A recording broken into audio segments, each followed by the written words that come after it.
சென்னையின் number 1 mutton biryani ருசிக்க பாண்டி பஜார் பசும்பொன் ரெஸ்டாரண்ட்டுக்கு வாங்க. இனி பாண்டி பஜாரோட புதிய அடையாளம் பசும்பொன் தான். மதுரை உணவை சென்னையிலேயே ரசிக்கலாம். Hola! Your dream vacation to Sri Lanka starts from rupees 24,999 only with GT Holidays, South India's #1 travel brand. Vijay கட்சியின் கொடியை அறிமுகப்படுத்தியிருக்காரு. எப்படி இருந்தது சார் அந்த கட்சியின் கொடியை பத்தி உங்களோட கருத்து? ஃபர்ஸ்ட் அறிக்கை விட்டது ஒரு விமர்சனத்துக்கு உள்ளாச்சு. ஆமா, அதே மாதிரி இந்த கட்சி கொடி விமர்சனத்துக்கு உள்ளாகிருக்கு. பொதுவாகவே சென்டிமெண்ட்டு பார்ப்பாரு விஜய் சினிமாவில். அரசியல் அப்படின்னு ஆரம்பித்தோன்னே ஜோதிடத்தை ரொம்ப நம்ப ஆரம்பிச்சார். அந்த நாள் வந்து கார்த்திகை பிறந்த நாள், முருகனுக்கு உகந்த நாள். ஓகே, அது சீமான் தான் சொல்லி இது பண்ணாரு. தொடர்ந்து விஜய்க்கு சிக்கல் கொடுத்துக்கிட்டு இருக்காங்களே, என்ன பண்ண போறாரு அடுத்த கட்ட நடவடிக்கையா விஜய் அவர்கள்? இல்லை, அடுத்த கட்டம் வந்து மாநாடு தான். செப்டம்பர் 22 குறிக்கப்பட்டிருக்கு. அதுலேயும் சில மாற்றங்கள் வரலாம்.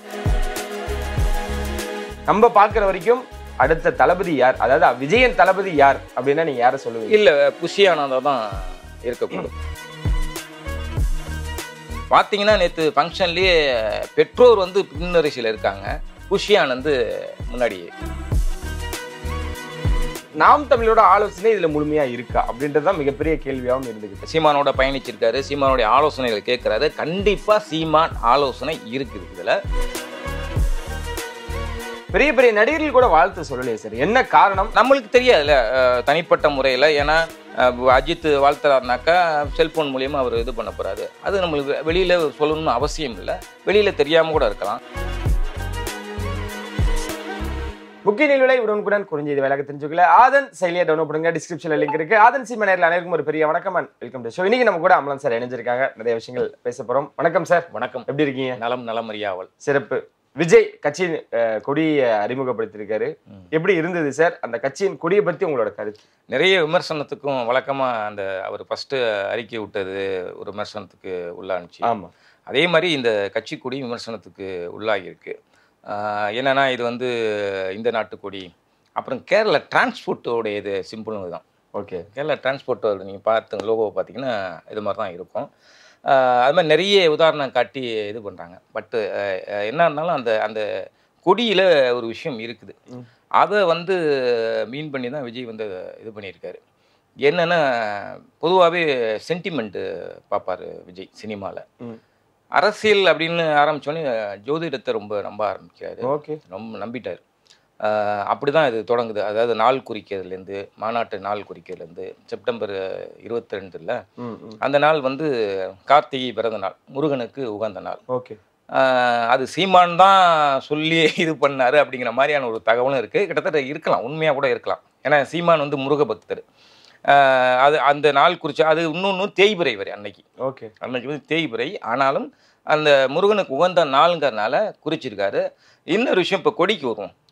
கொடி என்னன்னா அந்த சிகப்பு வந்து வலிமையும் ஆற்றலையும் குறிக்குது. சரி, மஞ்சள் மகிமை மகத்துவம் பல அர்த்தங்கள் இருக்கு. நடுவில் வாகைப்பூ வெற்றிக்கான வாகைப்பூன்றதுமே ஒரு விமர்சனம். ஆமாம், இது வாகைப்பூவில் இந்த தென்னாப்பிரிக்காவில் உள்ள ஒரு பூ. இது ஒரிஜினல் வாகைப்பூ இப்படி இருக்காது, அவங்க மென்ஷன் பண்ணிக்கிறது அப்படின்னு ஒரு விஷயம். வாகைப்பூ சரி, அது வந்து எந்த பூவாக இருந்தாலும் வாகைப்பூன்னு சொல்கிறாங்க. அது வந்து வெற்றிக்கான அடையாளம். அந்த பூவை சுற்றி இருக்கிற நட்சத்திரங்கள் 23 கரு பச்சை நட்சத்திரங்களும் 5 நீல நிற நட்சத்திரங்களும் இருக்குது. இங்கே தான் அந்த ஜோதிட வருது, ஜோதிட கலை. என்னென்னா பொதுவாகவே இந்த 12 நான் ஜோதிடம் மாதிரி பேச நினைக்காங்க. அவருடைய கால்குலேஷன், விஜயோட கால்குலேஷன் 12 ராசிகளுக்கு 27 நட்சத்திரம் தான் மொத்தமாகவே. ஆனால் இதில் 28 நட்சத்திரம் இருக்குது. இந்த 28வது நட்சத்திரம் எங்கேருந்து வந்ததுன்னா 28 நட்சத்திரம் இருந்திருக்கு. ஓகே, எப்படின்னாக்கா மகாபாரத்தில் குருஷேத்திர போர் தொடங்குறதுக்கு முன்னாடி இந்த போர் எந்த நேரத்தில் தொடங்குனாக்கா வெற்றி பெறலாம் அப்படின்னு கௌரவருக்குள்ள ஒரு இது ஓடுது. அப்போ சகுனி என்ன பண்ணுறாரு, துச்சாதனனை சகாதேவன்கிட்ட அனுப்பி, ஏன் சகாதேவன்னா அவர் எக்ஸ்பர்ட் இதில் ஜோதிட கலையில், சகாதேவன்கிட்ட அனுப்பி நல்ல நாள் குறிச்சு வா வெற்றி பெறுற மாதிரி அப்படின்னு அனுப்பி வைக்கிறாரு. சகாதேவன் சொல்கிறாரு, இந்த நட்சத்திரம் வர, அதாவது அபிஜித் நட்சத்திரம், அதுதான் 28வது நட்சத்திரம். இந்த அபிஜித் நட்சத்திரத்தில் நீங்கள் இது போகிற தொடங்கினாக்கா கௌரவர்கள் தான் வெற்றி பெறுவாங்க அப்படின்னு ஒரு நேரத்தை குறித்து அனுப்புகிறார். அனுப்புனோடனே இதை வந்து கிருஷ்ண பகவான் பார்த்தார். அவருக்கு தெரிஞ்சது ஆகா இது சிக்கலாச்சு அப்படின்ட்டு என்ன பண்ணுறாரு, அந்த அபிஜித் நட்சத்திரத்தை மயிலரகா மாற்றி தன்னுடைய தலையில் செருகிக்கிறார் கிருஷ்ணர். அதை வந்து அந்த நேரத்தில் மறைஞ்சிடும், அபிஜித் நட்சத்திரம் மறைஞ்சிடும். இப்படி அது இது பண்ணனால தான் பாண்டவர்கள் வந்து போரில் வென்றார்கள், கௌரவர்கள் தோற்றார்கள் அப்படிங்கிற ஒரு புராணம் இருக்குது, மகாபாரத கதை. அதன்படி இந்த அபிஜித் நட்சத்திரம் வந்து அதன் பிறகு மறைத்து வைக்கப்பட்டது. என்னன்னா எல்லாருமே வந்து ஒரு கெட்டவர்களும் வந்து இந்த நட்சத்திர பலனை பார்த்து அந்த நேரத்தில் செயலை செய்ய ஆரம்பிச்சா கெட்ட செயலும் வந்து அது வெற்றி பெறும். அதனால அது வந்து ஒரு நாளைக்கு அரை மணி நேரம் மட்டும், பகல் 11:45 12:15 வரலையும் ஒரு டைம் சொல்லப்படுது. இன்னும் சில ஜோதிடர்கள் என்ன சொல்கிறாங்கன்னா 12 to 12:30 அப்படின்னு இந்த நேரத்தில் தான் வந்து அது பலன் இருக்குது அந்த நட்சத்திரத்துக்கு அப்படின்னு ஒரு கதை இருக்குது. நம்ம இந்த கதையை நம்புகிறோமோ இல்லையோ, விஜய்க்கு இது மேலே நம்பிக்கை இருக்குது. அதனால தான் அந்த 28வது நட்சத்திரமும் 28 நட்சத்திரம் இருக்கட்டும் அப்படின்ட்டு இந்த அபிஜித் அப்படிங்கிறதுக்கான இது வந்து அபினாக்க சிறப்பான, ஜித்துங்கிறது வெற்றி. அபிஜித்னு சிறப்பான வெற்றி தரக்கூடியது ஒன்று. அந்த நேரத்தில் எடுக்கிற காரியங்கள்லாம் தொட்டதெல்லாம் தொடங்கும். வெற்றினா சாதாரண வெற்றியில் சூப்பர் வெற்றியாக இருக்கும். அதனால அந்த 28 நட்சத்திரத்தை இது பண்ணியிருக்காரு. ஒன்று. அப்புறம் யானை வந்து 2 யானைகள் வந்து இருக்கு. ஆமாம், போர் யானை. அவரும் அந்த விஷுவல்லே வராரு, அந்த இவருக்கு கட்டுப்படுது, எதிரிகளை துவம்சம் பண்ணுது. அது வந்து பகுஜன் சமாஜ் கட்சியோட இது இன்னொரு பகுட்டு போர்க்கொடி தூங்கியிருக்காங்க. ஸோ இந்த கட்சி கொடி ஒரு போர்க்களமாக விவாதத்துக்குரிய மாறி இருக்கு. ஆனால் இந்த இப்போ நம்ம சொன்ன அந்த கதையை வந்து கண்டிப்பாக மாநாட்டில் சொல்லியிருக்காருல, மாநாட்டில் இதான அர்த்தம் சொல்லுவேன், இந்த கொடியோட விளக்கத்தை சொல்லுவேன்னு, அது இந்த கதை கூட இருக்க வாய்ப்பு இருக்குது. ஆனா ஆன்மீகம் சார்ந்து இருக்குமா? நீங்க இவ்வளவு தூரம் சொன்னீங்க, இந்த நேரத்துல ஆரம்பிச்சது, இத்தனை நட்சத்திரங்கள் இருந்தது அப்படின்றது அந்த ஆன்மீக ரீதியா அவர் பேச வாய்ப்புகள் இருக்கா? அந்த இருக்கலாம் வாய்ப்பு. ஏன்னா அந்த நட்சத்திரத்தோட இதே இதான், இந்த மகாபாரத்லேருந்து வர்றதுதான். சார், அப்ப அவர் யாருன்றத டீட்டெயிலா அங்கே எந்த வழியில பயணிக்கிறாருன்றது அங்கேயே தெரிஞ்சிருமே சார். நீங்க சொல்றது பிஜேபி இல்ல, ஓவராலா சொல்றேன் நாங்க. ஏன்னா அவர் அப்படியே பேச ஆரம்பிச்சிட்டாரு. இல்ல இது ஒரு ஆன்மீக மேடையா மாறிடும், ஆன்மீக பேச்சால மாறி இல்ல, அது ஒரு கதையா வழக்கமா ஒரு குட்டி கதை சொல்லுவார்ல, அந்த மாதிரி இதுக்கான விளக்கத்தை இந்த கதையா வந்து சொல்றதுக்கு கூடும். ஏன் நேத்து சொல்லல? அதாவது ஒரு நேத்து வந்து மொத்தமே 5 நிமிஷம் பேசினாரு. கொஞ்சம் எடுத்தோடனே இது டாப் கேர் போட வேணாம், அடக்கி வாசிப்போம் அப்படிங்கிற ஒரு இதில் தான் பண்ணியிருக்காரு. அந்த நிகழ்வு நடக்கிறதுக்கான பர்மிஷனே கிடைக்கல. அதனால தான் தலைமையால் வந்து வெரி சிம்பிளாக முடிச்சிட்டாரு. ஆனாலும் எப்படி இது போய் சேரணுமோ போய் சேர்ந்துருச்சு. அந்த கட்சி கொடியோட இது இந்த கதை இதுதான் இருக்கும் அப்படிங்கிற என்னுடைய ஒரு நம்பிக்கை. ஓகே, தொடர்ந்து விஜய்க்கு சிக்கல் கொடுத்துக்கிட்டு இருக்காங்களே, என்ன பண்ண போறாரு அடுத்த கட்ட நடவடிக்கையா விஜய் அவர்கள்? இல்லை, அடுத்த கட்டம் வந்து மாநாடு தான். இந்த படம் தொடங்குவதற்கு முன்பு செப்டம்பர் 22 குறிக்கப்பட்டிருக்கு. அதுலேயும் சில மாற்றங்கள் வரலாம். ஏன்னா அந்த தேய்பிறை விஷயம் இருக்குல்ல, அதுலேயும் மாற்றங்கள் வர்றதுக்கான வாய்ப்புகள் இருக்கு. இன்னும் கூட உறுதி செய்யப்படல இடம். அதனால தான் இப்போ மாநாடு என்ன விஷயம் அப்படிங்கிறத நான் தெரிவிப்பேன், விரைவில் அறிவிப்பேன் அப்படின்னு இருக்காரு. ஏன்னா இடம் இன்னும் முடிவாகலை. விக்கிரவாண்டி இது கூட அந்த சூர்யா கல்லூரிக்கு பக்கத்தில், அமைச்சர் பொன்முடியோட இடத்துக்கு பக்கத்தில் தான் அந்த இடம். ஓகே, அப்போ அவ்வளோ சீக்கிரமாக வந்து நடத்த விட்டுருவாங்களா, பர்மிஷன் கிடைச்சிருமா அப்படிங்கிறதுக்குல. ஸோ இதெல்லாம் இருக்குது. அதனால் எங்கே இடம்ங்கிறது இன்னும் உறுதியாகலை. இந்த மாநாடு வந்து அப்போ ஒரு ஸ்பீச் இருக்குது, அப்போ கொடுப்பார். கிட்டத்தட்ட ஒரு பெரிய ஒரு உரையாக இருக்கும், கவனிக்கத்தக்க. அதில் வந்து தேசிய அரசியல், தமிழக அரசியல் எல்லாத்தையும் போட்டு உடைக்கிற மாதிரியான விஷயத்த பயங்கரமாக ஸ்பீச் கொடுக்க போகிறாரு. அது உண்மை. அது ஒரு தயார் பண்ண ஒரு உரையாக தான் இருக்கும். நீங்க இதெல்லாம் சொல்றத பார்த்தா விஜயின் முடிவை தீர்மானிக்கிறது ஒரு ஜோதிடர் அப்படின்றது நீங்க இவ்வளவு நேரம் பேசுறத வச்சு ஜோதிடர் அது வந்து எல்லா கட்சி லீடர்ட்டும் இருந்திருக்கு. பெரும்பாலும் கட்சி லீடர் ஜெயலலிதா பார்க்காத ஜோதிடமா? இவர் நம்புற ஜோதிடர் யாரு சார்? அது எந்த ஜோதிடர்னு தெரியல. புஷி ஆனந்த் அவர் தான் இந்த விஷயங்கள்லாம் இது பண்ணி கொடுக்குறாரு, பாக்குறாரு. ஏன்னா அவருடைய நேரடியாக களத்தில் இறங்க முடியாதுல்ல. புஷி ஆனந்த் தான் கூடவே இருந்து பார்க்குறாரு. புஷி ஆனந்த் விஜய் வந்து சொல்றத அப்படியே தட்டாம செய்யக்கூடிய ஒரு ஆளா இருக்காரு. அதனால தான் கூட வச்சிருக்காரு. ஏன்னா இங்க நம்பிக்கை மிக முக்கியம். இப்ப இப்போ ஆரம்பம் காலகட்டம் இது. நீங்கள் வளர்ந்த பிறகு செய்கிற அரசியலை இவரே எதிர்கொள்ளலாம். ஆனால் இப்போ ஆரம்ப காலகட்டத்தை கொஞ்சம் ஜாக்கிரதையாக இருக்க வேண்டிய சூழல். அதனால் நம்பிக்கையான ஆட்களை தான் இடது வலதா வச்சிருக்க முடியும். அதில் ஒரு ஆள் தான் வந்து புஷியானது. பார்த்தீங்கன்னா நேற்று ஃபங்க்ஷன்லேயே பெற்றோர் வந்து பின்னரசியில் இருக்காங்க, புஷியானந்து முன்னாடி உட்கார்ந்துருக்காரு. கண்ணீர்லாம் வடிச்சாரு சார். ஆமா, பார்க்கும் பொழுது ஆமா விஜய தன் மகனாவே புஷியானந்த் பாக்குறாரா இல்ல எப்படி பாக்குறாரு? தலைவரா பாக்குறதையும் மீறி இல்ல தலைவரா பாக்குறாரு. அவரு ஆரம்பத்திலே வந்து விஜயோடைய தீவிர ரசிகரா இருந்திருக்காரு. பாண்டிச்சேரியில வந்து விஜய் ரசிகர் மன்றத்துல உள்ள அந்த நிறைய ஹெல்ப் பண்ணியிருக்காரு. இவர் மூலியமா அவர் எம்எல்ஏவும் இருந்தார்ல. அப்போ 97லேருந்து நான் இருக்கிறேன் அப்படிங்கிறாரு. விஜய் மன்றத்தில் 97லேருந்து இருக்கிறேன் அப்படின்னாரு. பட்டு நம்ம பார்த்ததில்ல, ஏன்னா அவர் பாண்டிச்சேரிங்கனால எனக்கு தெரிஞ்சு ஜெயசீலன் ஒருத்தர் தான் விஜயோட இருந்துருந்தார். அவர் தான் தலைமை ரசிகர் மன்ற அகில இந்திய தலைமை ரசிகர் மன்ற தலைவராக இருந்தார். அப்புறம் விசால்ட்ட போனார். இப்போ எங்கே இருக்காருன்னு அவர் சீனே இல்லை. அவர் தான் ரொம்ப நாளாக ட்ராவல் ஆகிட்டு இருந்தார். இந்த வெங்கட் ரொம்ப நாளாக ட்ராவல் ஆகிட்டு இருக்கார். அதுக்கப்புறம் தான் புஷ்யானந்த் இணைஞ்சார். நம்பிக்கைக்குரிய ஆளாக இருக்கனால தான் விஜய் வச்சிருக்காரு. இன்னொன்று, விஜய் வந்து கடிந்து பேசாதவர் தான். ஆனால் அவர் கருத்துக்கு எதிர்கருத்து வச்சா சரின்னா ஏற்றுக்குவார், இல்லைன்னா டென்ஷன் ஆயிடுவார். சரி. அண்ட் இவர் வந்து புஷ்யானந்த் எல்லாத்துக்கும் ஃப்ளெக்சிபிளாக இருக்கிறதுனால புஷ்யானந்த் கூட வச்சிருக்காரு. அதனால இந்த மாநாடு முடிஞ்சோன்னே ஒரு நடைபாதை தமிழகம் முழுவதும் வந்து மக்களை நேரடியாக களத்தில் சந்தித்து அவர்களுடைய நிறை குறைகளை மனுக்களாவோ வாய்மொழியாவோ பெற்று ஆட்சிக்கு வர்றோமோ வரலையோ அதுக்கு முன்னாடியே வந்து முடிந்தளவு என்ன செய்ய முடியுமோ கட்சி சார்ந்தோ இல்லை தனிப்பட்ட முறையில் விஜய் வந்து இப்போ ஒன்றும் இல்லை, ஒரு சின்ன ஒரு பள்ளிக்கூடமோ ஒரு கழிவறை விஷயத்தையோ எங்கேயோ கேட்குறாங்க, அதை வந்து பண்ணி தந்தால் இன்னும் வந்து ரீச் ஆவார், மக்கள் மனசு இடம்படுவார். இதை வந்து நேரடியாக களத்தில் தெரிஞ்சுக்கிறதுக்காக ஒரு நடைப்பயணம் வந்து பிளானில் இருக்குது. சரி, விஜயின் தளபதி ஜெகதீஷா இல்லை வந்து புஷியானந்தா தெரியல. அது வந்து டிசைடிங் வந்து இவர் தான், விஜய் தான். அவர் மனசுக்குள்ள என்ன, ரெண்டு பேருமே அவ்வளவு வேலைகள் செஞ்சாங்க. ஆமா, மக்களோட பார்வையில ஜெகதீஷ் அவர்கள்ன்றது யாருன்றது இன்னும் முழுமையா யாருக்கும் தெரியாது. ஆமா, எல்லாருக்கும் தெரிஞ்சவர் புஷியானந்த் அவர்கள் தான். ஆனா நேற்று இரண்டு பேரும் அவ்வளவு சமமா வேலைகளை பகிர்ந்துக்கிட்டாங்க. நம்ம பாக்குற வரைக்கும் அடுத்த தளபதி யார், அதாவது விஜயன் தளபதி யார் அப்படின்னா நீங்க யாரை சொல்லுவீங்க? இல்ல, புஷியானந்தா தான் இருக்கக்கூடும்.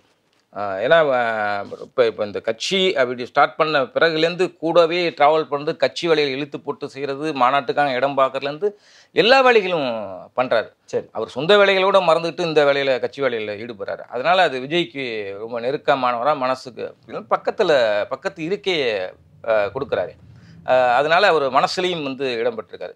அதனால் புஷ்யானந்த் தான் முக்கிய பொறுப்பில் இருப்பார். ஓகே, விஜய் நெருக்கடிகளை எப்படி அவர் இனிமேட்டு சமாளிக்க போறாரு? ஏன்னா இன்னும் தனி மனுஷனா தான் பயணிச்சுக்கிட்டு இருக்காரு. தேமுதிக அவங்களையும் சமீபத்தில் சந்திச்சாங்க, பிரேமலதா அவர்களையும். என்ன நடக்க போகுது? இல்லை, இதுக்கும் சந்திப்புக்கும் கட்சிக்கும் தொடர்பு இல்லை. அது கூட்டணி இந்த மாதிரியான அந்த விஷயமா பேசலை. அன்னைக்கு ஏஐ தொழில்நுட்பத்துக்கு அந்த கோட்டுக்கு வந்து அவங்க பர்மிஷன் பயன்படுத்த, அதுக்கு தேங்க்ஸ் பண்ணிட்டு அப்படியே விஜயகாந்தோடைய உருவப்படத்துக்கு மலர் தூவிட்டு ஒரு ஆசீர்வாதம் வாங்குற மாதிரியான விஷயத்த பண்ணிட்டு தான் இந்த இதை தொடங்கியிருக்காரு. ஆக விஜயகாந்தோட பிளெஸ்ஸிங்கும் வேணும் அப்படிங்கிறதுல. அது இன்னொரு விஷயம் என்னன்னா, விஜயகாந்தோடைய ரசிகர் பட்டாளம் இருக்குல்ல, அது இன்னமும் வந்து எப்படி எம்ஜிஆருக்கு இன்னமும் இருக்கோ, அவர் மறைந்த பிறகும் வந்து இருக்கோ, அதே மாதிரி அதே அளவுக்கு விஜயகாந்துக்கு இருக்குது. அதுல ஒரு கொஞ்சம் பறையாவது இழுக்கலாம் அப்படிங்கிற ஒரு கால்குலேஷன் கூட இருக்கலாம். இது வந்து அவர் செயற்கையாகவும் நடிப்பாகவும் செய்யல, ஆத்மார்த்தமா செய்யறாரு. ஆனாலும் அந்த விஜயோட செயல் ஒரு அந்த விமர்சனத்துக்கு உள்ளானது இறப்புக்கு போனப்ப. ஆனா இப்ப வந்து அப்படி மாறி இருக்கு. விஜயகாந்தோடைய கட்சியில உள்ள கொஞ்சம் பேர் வந்து விஜய் கட்சிக்கு வர்றதுக்கான வாய்ப்புகள் நிறைய இருக்குது. ஏன்னா ஒரு தலைமைன்னு ஒன்று இருக்குது, இவர் தான் தலைவர் அப்படின்னு. ரெண்டாவது, ஒரு பெரிய மாற்று அரசியலுக்கான வித்தா விஜயை பார்க்குறாங்க. அதனால தேமுதிமுகவில் உள்ள பல பேர் வந்து விஜயோட தமிழக வெற்றி கழகத்தில் இணையறதுக்கான வாய்ப்புகள் அதிகமாக இருக்கு. இதுல இந்த யானை இப்போ சர்ச்சையா இருக்கு, இரண்டு யானைகளையும் நீக்க வாய்ப்புகள் இருக்கா? இல்லை, ஒரு வாட்டி முடிவு எடுத்துட்டா என் பேச்சு நானே கேட்க மாட்டேன் அப்படின்னு விஜய் வெற்றி கழகத்தில் இக்கு கூட அல்ல. அது வந்து ஸ்பெல்லிங் மிஸ்டேக்கு, ப்ரூஃப் மிஸ்டேக்கு, அதெல்லாம் இது பண்ணலாம். ஒரு கட்சி கொடி சிம்பிளே உருவாக்கிட்டு, ஏன்னா யாரும் வந்து வழக்கு தொடர்ந்தாலும் தனிப்பட்ட முறையில் ஒரு கட்சியோட அப்படியே டிட்டோவாக காப்பி அடித்து இது பண்ணாதான் அது சர்ச்சைக்குரியாகவும் அதை வழக்கு தொடுத்து இது பண்ணுற மாதிரி இருக்கும். இது வந்து என்னன்னா 1008 கட்சிகள் இருக்கு, 1008 கொடிகள் இருக்கு, சின்னங்கள் இருக்குது. ஏதாவது ஒன்று கிராஸ் ஆகி தான் போய் ஆகணும். முதல்ல இந்த மஞ்சள் வண்ண கொடியில வந்து விஜயோட உருவம் அதுதான் கொடின்னு நினைச்சிட்டு இது பண்ணாங்களா, அதுவே முதல்ல தப்பு. லாஜிக்கா வந்து எப்படி அறிமுகப்படுத்துறதுக்கு முன்னாடியே வந்து சாம்பிளுக்கு அதே கொடியை ஏற்றி பார்ப்பாங்க, அதே தப்பு. அந்த மாதிரி வந்து இது வந்து இந்த யானையை பகுஜன் சமாஜ் கட்சி தான் அதை இது பண்ணியிருக்கு, குரல் கொடுத்துருக்குது. பட் வந்து யானை வந்து அவங்களுக்கு மட்டுமே சொந்தம் இல்லை. இது வந்து பல இது இருக்குது, வகை மலர் இருக்குது, நட்சத்திரம் இருக்குது, 2 வண்ணங்கள் இருக்குது. அதனால எடுக்கிறதுக்கு வாய்ப்பு குறைவு தான். ஆனால் சமூக வலைத்தளங்கள்ல நாம் தமிழரோட கட்சியின் கொடியுமே கூட முழுமே அந்த நிறத்துல தான் இருக்கும், ரவுண்டு இருக்கும். தேமுதிமுகவும் அது மாதிரி தானே. ஸோ டிஎம்கே கருப்பு சிகப்பு நடுவில் இது வர மாதிரி, நடுவில் ரவுண்டு போட்டு வர மாதிரி இருக்கு. நாம் தமிழோட ஆலோசனை இதுல முழுமையா இருக்கா அப்படின்றது தான் மிகப்பெரிய கேள்வியாகவும் இருந்துகிட்டு இருக்கு. சரி, இல்லை அவங்களோட சாயல் இருக்கா, இல்லை அவங்களோட இன்புட்ஸ் இருக்கா, என்ன நடக்குது? இல்லை, இங்கே என்னன்னாக்கா விஜயே ரொம்ப ரொம்ப பாராட்டுறாரு, ரொம்ப ஊக்குவிக்கிறாரு சீமான். இது வந்து பெரிய விஷயம். என்னன்னா ஒரு கட்சியோட தலைவராக இருந்துட்டு இன்னொரு கட்சி லீடரை வந்து பாராட்டுவது, வரவேற்பது, வாழ்த்துவது வந்து நாகரிகம்னு ஒரு பக்கம் இருந்தால் கூட வெளிப்படைய தம்பின்னு உருகிறாரு. இவரும் வந்து சீமானோட பயணிச்சிருக்காரு, சீமானோடைய ஆலோசனைகள் கேட்குறாரு. கண்டிப்பாக சீமான் ஆலோசனை இருக்குது, இதில் சீமான் ஆலோசனை கேட்குறாரு. ஏன்னா சீமானுடைய பேச்சு, அவருடைய கருத்துக்கள் விஜய் ஈர்த்திருக்கு. இப்போ இல்லை, இந்த அரசியல் முடிவு எடுக்கிறதுக்கு முன்னாடியிலேருந்து உன்னிப்பாக கவனிச்சுட்டு வர்றாரு. அரசியல் தெரியாது, அவருக்கு என்ன அனுபவம்லாம் உன்னிப்பாக கவனிச்சுட்டு வந்தார். 20 வருஷமாக நடந்துட்டு இருக்கு, இன்னைக்கு நேரத்தில். அப்படி இருக்கப்ப சீமானுடைய அந்த கொள்கை, அவருடைய பேச்சு, நியாயமான போராட்டம், நியாயமான விஷயத்துக்கு குரல் கொடுக்கறது, இதெல்லாம் விஜய்க்கு ரொம்ப ஈர்த்திருக்குது. சீமான் மாதிரி பேச முடியாட்டினா கூட, கர்ஜிக்க முடியாட்டினா கூட, அந்த கொள்கை அளவில் வந்து அவருடைய கருத்துக்களை வழிமொழிந்து அந்த பாதையில் செல்றதுக்கான ஒரு ஐடியாவும் விஜய்கிட்ட இருக்குது. சொல்ல முடியாது. 2026 இதுவரை தனித்து நின்ற நாம் தமிழர் கட்சி விஜயோடு இணைந்து வெற்றிக்கான போராட்டத்தை எடுக்கும். பெரிய பெரிய நடிகர்கள் கூட வாழ்த்து சொல்லலையே சார், என்ன காரணம்? விஜயை புறக்கணிக்கிறாங்களா, இல்ல வந்து நம்ம இப்ப சொல்லக்கூடாதுன்னு தயங்குறாங்களா, என்ன காரணம்? இல்ல புறக்கணிப்புன்னு சொல்ல முடியாது, பல பேர் போன்ல வாழ்த்திருக்காங்க. ரெண்டாவது இது வந்து இப்பதானே இது பண்ணப்ப கொஞ்சம் பேர் வாழ்த்துனாங்க. சமூக வலைத்தளங்கள்ல அவங்க வாழ்த்தி போட்டதான் சர்ச்சையாகுன்றனால அதை தவிர்த்துட்டாங்களா? இல்லை, அது கூட ஒரு காரணமாக இருக்கும். வெளிப்படையாக உங்களுக்கு வாழ்த்து தெரிவிக்கும் போது அப்படிங்கிற மாதிரி இன்னொரு கட்சி அவங்க படம் ரிலீஸ் ஆகிறப்ப ஏதாவது பிரச்சனைகள் வந்துட்டா என்ன பண்ணுறது அப்படிங்கிற ஒரு தயக்கம் கூட இருக்கலாம். நம்மளுக்கு தெரியாதுல்ல தனிப்பட்ட முறையில். ஏன்னா அஜித் வாழ்த்துறாருனாக்கா செல்ஃபோன் மூலியமாக அவர் இது பண்ண போகிறாரு. அது நம்மளுக்கு வெளியில் சொல்லணும்னு அவசியம் இல்லை, வெளியில் தெரியாமல் கூட இருக்கலாம். ஏன்னா இப்போ கூட வந்து 2 பேரும் இந்த ஷூட்டிங் ஸ்பாட்டில் விடாமச்சு ஷூட்டிங் ஸ்பாட்டில் வெங்கட் பிரபு சொன்னதான், ஃபோன் போட்டு கொடுங்க நான் பேசுகிறேன் அப்படின்ட்டு அவ்வளோ வாழ்த்திருக்காரு. அப்படின்னு இருக்கப்போ அஜித் வாழ்த்திருக்கலாம், பெரிய பெரிய நடிகர்கள் வாழ்த்திருக்க வாய்ப்பு இருக்குது. நம்மளுக்கு தெரியல, வெளியில் தெரியல, கண்டிப்பாக வாழ்த்திருப்பாங்க. விஜய்க்கு ஃபோனில் வெங்கட் பிரபு பண்ணி கொடுத்து அஜித் வாழ்த்திருக்காரு. ஆமாம். அதான் சார், இந்த மாதிரியான விஷயங்கள் நடக்கும்போது நடிகர்கள் தயங்குறாங்களோ? வெளிப்படையா சொல்லிட்டோம்னா இதனால கொஞ்சம் பின்விளைவு ஏற்படும்ன்றனால தயங்குறாங்க. ஆமா, கண்டிப்பா இருக்கும்ல.